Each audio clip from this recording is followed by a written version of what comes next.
Alright, let's look at the homework 4.9, problem number 7. Alright, so let's find the original function f. Alright, so since we have the second derivative given, we can take the antiderivative twice to get back to the original function. Alright, so let's do that. So f prime of t is the antiderivative of 6e to the t plus 7 sine of t, right, with respect to t. Right, so go ahead and do that. Right, 6 is just a constant multiple. Antiderivative of e to the t is e to the t. And again, 7 is just a constant multiple. Antiderivative sign is actually negative cosine. So negative cosine of t. So I'm going to just change this sign to a negative sign. Right. Then you might have plus some constant c. I'm going to call it c1 because I might have to use another constant. Alright, so using this from here, then we can take another antiderivative to go back to the original function. So antiderivative of 6e to the t minus 7 cosine of t plus c1, right, with respect to t would be, right, again, 6 is just a constant. Antiderivative of e to the t is e to the t. Negative 7 is a constant. Antiderivative cosine is sine of t. Right, antiderivative c1 is c1t. Right, then you have plus some constant c2. Right. So we got that. So we have the form of the function we are looking for. Then we can use the extra two conditions to find c1 and c2.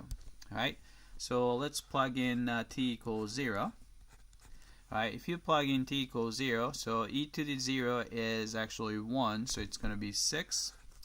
And minus 7 times sine of 0 is actually 0.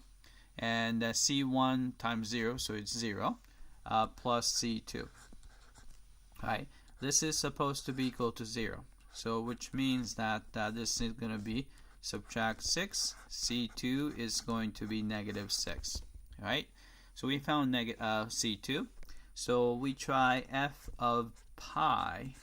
Right, so if you plug in pi, you have a 6 e to the pi, and a sine of pi is still 0. Then you have c1 times pi, so pi c1, and a c2 it came out to be negative 6, and we want this guy to be 0. Alright, so we just need to find c1. Alright, so I'm gonna, let's see, add 6 and subtract the 6e to the pi, so you're gonna get pi c1 is equal to 6 minus 6e to the pi. And if you want, you can factor 6 out, 1 minus e to the pi. Alright, then we just have to divide through by pi. So c1 is equal to 6 over pi, 1 minus e to the pi.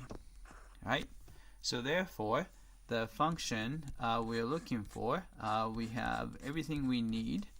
Alright, 6 e to the t minus 7 sine of t.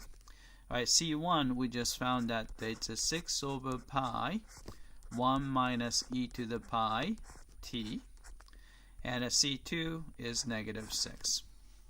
Alright, so let's type it in.